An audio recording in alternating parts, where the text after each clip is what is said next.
On an unremarkable Tuesday that promised nothing beyond the mundane, the fabric of reality in Jeff and Arthur's living room decided to disagree, violently. With a sudden flare and a melodramatic whoosh that would have embarrassed even the most ostentatious of stage magicians, a portal burst into existence. This was not the kind of occurrence you could easily mistake for a trick of the light or a particularly vivid daydream. No, this was Hell's equivalent of special delivery, complete with its own set of postmarks. Flames that danced but didn't consume, and an air of importance that was almost palpable. Jeff, ever the demon of the hour, approached the fiery vortex with the casual demeanor of someone checking the mail, plucking from its depths a scroll that smoldered at the edges yet refused to ignite. He quipped, "Ah, it appears the home front requires my attention." The scroll, crafted from what Arthur could only assume was the underworld's version of parchment, bore words that writhed and shimmered in an eldritch script. "What's that, an eviction notice?" Arthur joked, edging closer but not too close. Fire hazards were no joke, even if your roommate was from hell. "Far from it," Jeff responded, the edges of his mouth curling into a smile that suggested both amusement and a hint of anxiety. "It's an invitation to the family reunion. And Arthur," he added, turning with a flourish that sent embers dancing, "you're coming with me." Arthur's heart did a peculiar flip. Hell was real. He'd come to accept that much. But visiting? That was akin to being invited backstage at a show where the special effects included actual brimstone. "Is that safe?" he ventured. The prospect of visiting hell, let alone meeting Jeff's demonic family, sent a shiver down Arthur's spine. Noticing his hesitation, Jeff launched into an impromptu sales pitch for the underworld that sounded suspiciously like a tourism brochure. "Hell isn't all fire and brimstone, you know. We have magnificent lava lakes, historically significant torture chambers, and the cuisine is to die for. Figuratively speaking, of course." Arthur, unconvinced but curious, found himself swept up in Jeff's enthusiasm. "Okay, but how do we prepare for a trip to hell? I doubt my usual vacation checklist will cut it." Jeff, delighted, began outlining a plan. "First, we'll need to pack. The climate in hell is a bit warmer than you're used to, so lightweight fabrics are a must. Oh, and don't forget to bring a gift for my parents. Demonic etiquette demands it." The ensuing packing session was a comedy of errors. Arthur's attempt to select appropriate attire for a trip to hell resulted in a suitcase filled with Hawaiian shirts and shorts, while Jeff contributed a series of ominous-looking artifacts that he assured Arthur were traditional demonic housewarming gifts. "Is this really necessary?" Arthur asked, eyeing a small, sinister-looking trinket that seemed to whisper threats at him. "Absolutely," Jeff confirmed. "That's a classic Hellian welcome gift. It says, 'May your enemies be eternally tormented.' Very thoughtful." As the departure loomed, Jeff's lessons in etiquette grew increasingly bizarre. "Never compliment the flames in the third circle. They're quite vain and will follow you around for more," he instructed, as Arthur scribbled notes, wondering how his life had come to this. The night before their journey, the living room once again transformed into a portal hub, the vortex flickering patiently as Arthur stared into its depths. Jeff, suitcase in one hand and Arthur's with the other, offered a grin that could kindle hope in the heart of despair. Or at least, make an adventure out of an infernal family visit. "Ready, Arthur? Hell awaits, and I dare say they've never seen anything quite like you." Arthur, with a deep breath that did little to steady his racing heart, stepped forward. "To hell and back," he murmured, a statement of intent if there ever was one. The transition from the earthly realm to hell was less the fiery plunge Arthur had braced for and more a disorienting swirl of colors, ending with a surprisingly gentle landing on what appeared to be solid ground. The ground, however, was warm to the touch, a constant reminder of where they now stood. Before them stretched the bureaucratic nightmare that Jeff had warned about, the infernal customs and immigration office of hell. The temperature was uncomfortably warm, yes, but no more so than a subway station in mid-July.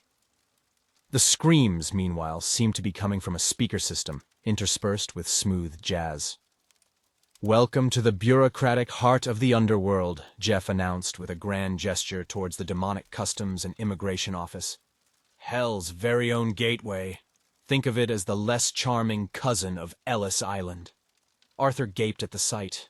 Lines of beings, souls in various stages of resignation, demons checking their watches, and entities that defied categorization, queued in front of windows manned by disinterested, demonic bureaucrats. The walls were adorned with posters promoting fire safety. Eternal flames require eternal vigilance, and encouraging productivity among the damned.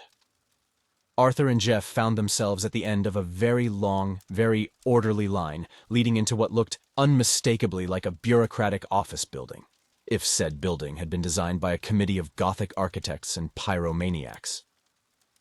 The sign above read, "Welcome to Hell, processing for the damned and guests," in an assortment of languages, including several Arthur was pretty sure hadn't been used on Earth for centuries. "Ah, the afterlife's answer to the DMV," Jeff quipped, adjusting the collar of his shirt as if he were preparing for a job interview rather than entry into the netherworld. Navigating the serpentine line to the customs booth, Jeff briefed Arthur on protocol. "Just follow my lead, and remember, flattery will get you everywhere, except out of hell, of course." When it was finally their turn at the counter, they were greeted by a demon whose horns curled into intricate spirals and whose eyes glowed with an unholy light. "Name?"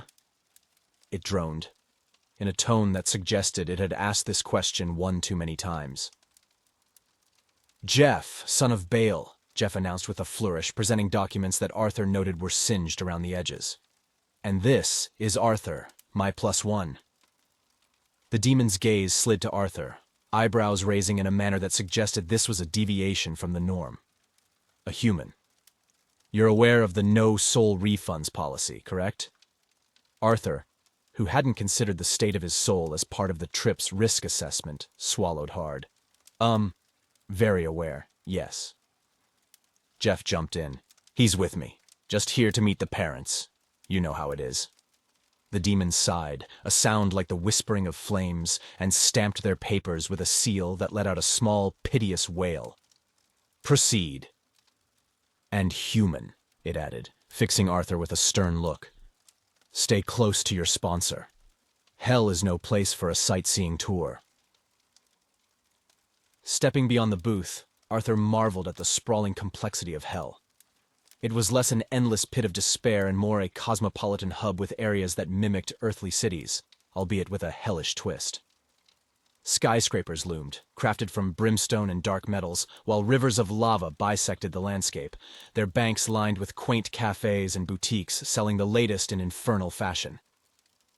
Their first encounter with the locals came when Arthur, trying to blend in, complimented a demon's fiery wings. "Lovely plumage," he said, echoing Jeff's earlier advice on flattery. The demon, a towering figure with skin the color of molten rock, blinked in surprise. "Plumage? These are my wings of torment, designed to instill fear in the hearts of mortals." Arthur backpedaled. "Right, of course. Very fearsome." Jeff intervened, smoothing over the awkward exchange with a joke about the latest trends in wing grooming. The demon chuckled, a sound like gravel being ground underfoot, and they continued on their way, Arthur red-faced but relieved. As they meandered through Hell's streets, Jeff pointed out landmarks and introduced Arthur to the finer points of demonic cuisine, which apparently involved a lot of spicy food and questionable meats. Arthur's attempts to use demonic phrases Jeff had taught him resulted in a few more humorous misunderstandings, including an accidental marriage proposal to a gargoyle statue and an order for the special at a diner that turned out to be live scorpions. As they approached Jeff's family home, a formidable fortress that managed to look both imposing and inviting, Arthur felt a mix of excitement and trepidation. "Ready?" Jeff asked, his usual confidence tinged with a hint of vulnerability. "As I'll ever be," Arthur replied, taking a deep breath that did little to calm his racing heart. Together, they stepped forward, crossing the threshold into a family reunion that promised to be anything but ordinary. Arthur's initiation into the family dynamics of Hell's nobility began the moment they crossed the threshold of Jeff's ancestral home. The air, thick with the scent of brimstone and exotic spices, carried the undercurrent of anticipation. Or perhaps that was just the sentient wallpaper, whispering rumors of the human guest's arrival.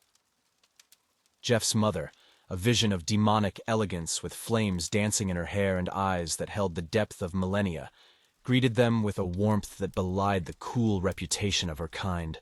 Her embrace, while engulfing Arthur in a slightly sulphurous cloud, was unexpectedly tender. "Geoffrey tells us so little. You must share everything, Arthur.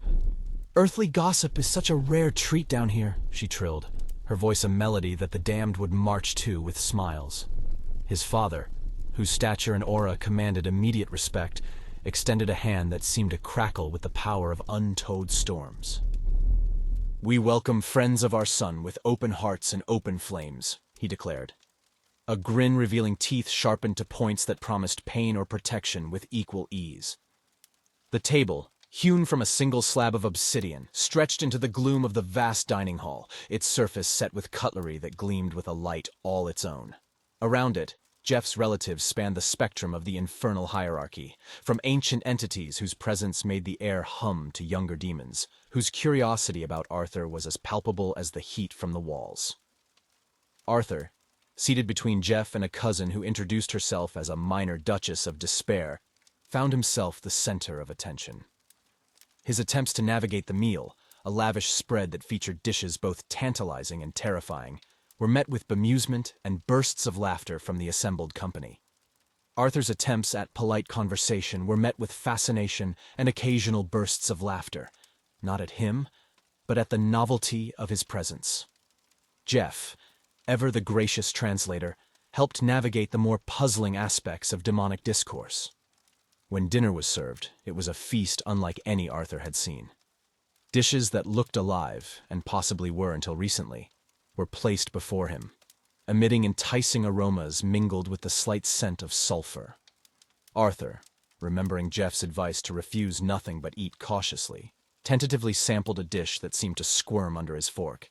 His brave attempt earned him an approving nod from Jeff's father and gasps of admiration from the table. "Look at him go," one of Jeff's cousins remarked, a tinge of awe in her voice. "I heard humans could only eat salads." Misunderstandings were ripe for comedy throughout the evening. Arthur, trying to compliment the chef, inadvertently praised the underworld's most feared beast for its tender haunches, not realizing the creature in question was sitting 2 seats to his left, taking a night off from its usual terrorizing. The beast, rather than taking offense, was flattered and spent the remainder of the evening offering Arthur cooking tips.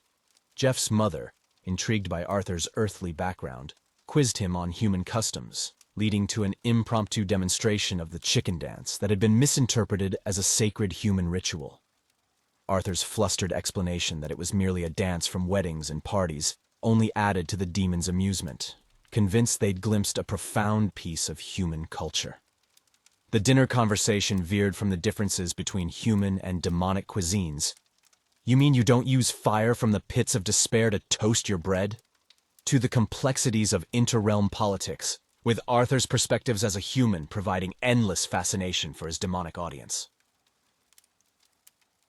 The culinary adventure took a turn for the comical when Arthur, encouraged by Jeff to try a bite of the infernal equivalent of caviar, found his mouth ablaze with a heat that no earthly pepper could match. His desperate reach for his drink, what he hoped was water turned out to be liquid fire, only added to the hilarity. Jeff, ever the helpful translator, explained away Arthur's gasping and tears as a sign of immense pleasure, much to the delight of their hosts. As the evening progressed, Arthur's initial trepidation gave way to a genuine fascination with his surroundings and company. The conversation flowed like the wine, a vintage aged in barrels charred by dragon's breath, as Jeff's uncle proudly claimed, covering topics from the politics of demonic courts to the peculiarities of human holidays, which seemed to perplex and amuse in equal measure. Jeff's translations and clarifications bridged the gap between realms, turning misunderstandings into opportunities for laughter and connection. When Arthur, in a bid to contribute, recounted a particularly memorable earthly Thanksgiving involving a turkey that refused to cook. The room erupted in howls of amusement, the story gaining legendary status by the time it reached the far end of the table. By the end of the night, Arthur had not only survived his introduction to Jeff's demonic family, but had endeared himself to them with his earnest curiosity and willingness to embrace the bizarre.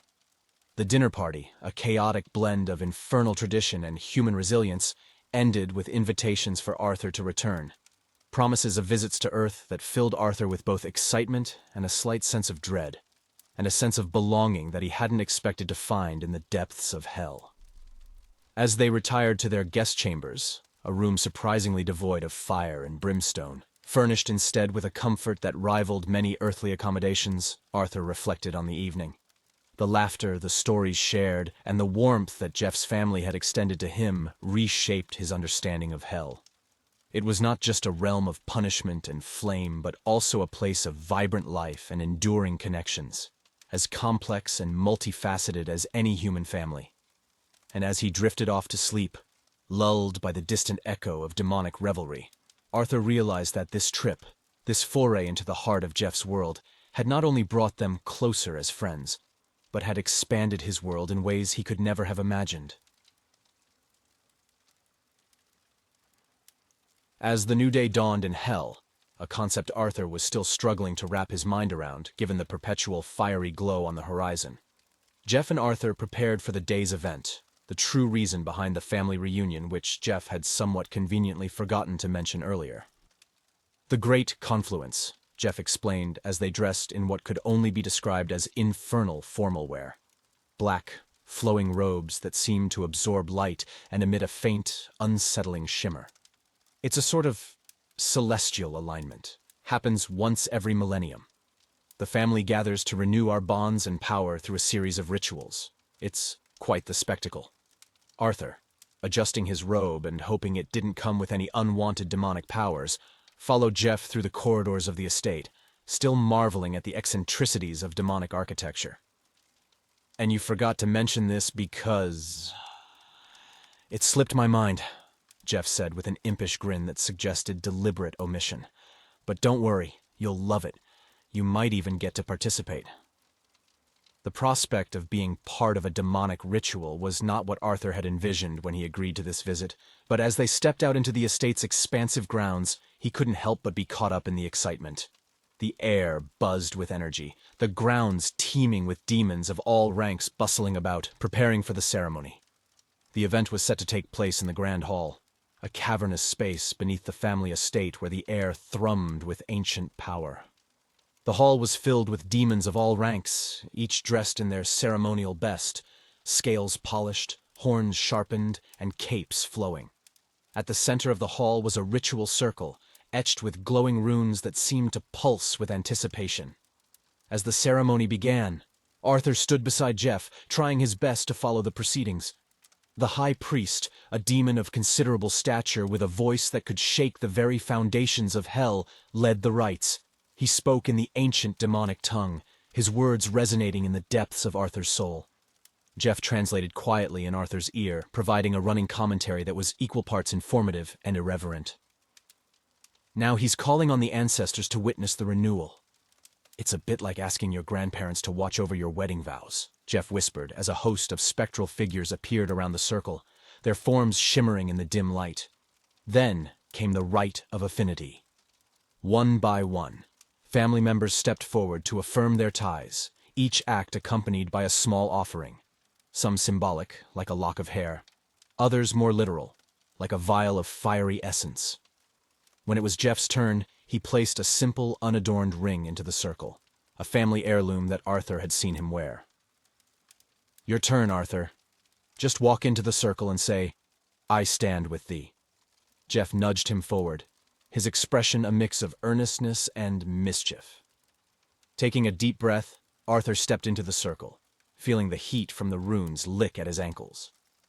"I stand with thee," he said, his voice steady despite the tremor he felt inside. The effect was immediate and breathtaking. The runes flared to life, wrapping Arthur in a warm glow that felt surprisingly comforting. The spectral ancestors nodded their approval, and the demons around the hall erupted into cheers. Arthur, the newest honorary member of a demonic family, couldn't help but smile, broadly and genuinely. The night ended with feasting, laughter, and more dancing than Arthur had expected. Demons, he learned, were quite passionate about their traditional dances, which involved a lot of stomping and a surprising amount of grace. As Jeff and Arthur finally made their way back to their quarters, the events of the day replaying in Arthur's mind, Jeff clapped him on the back. "See, not so different from your family gatherings, right?" Arthur laughed, the sound echoing down the darkened halls of the underworld. "Right, just with more fire and a bit more soul-binding. But, the spirit's the same." "To new experiences and unlikely friendships," Jeff toasted, raising his glass. "To adventures in hell and beyond," Arthur replied, his smile genuine and wide.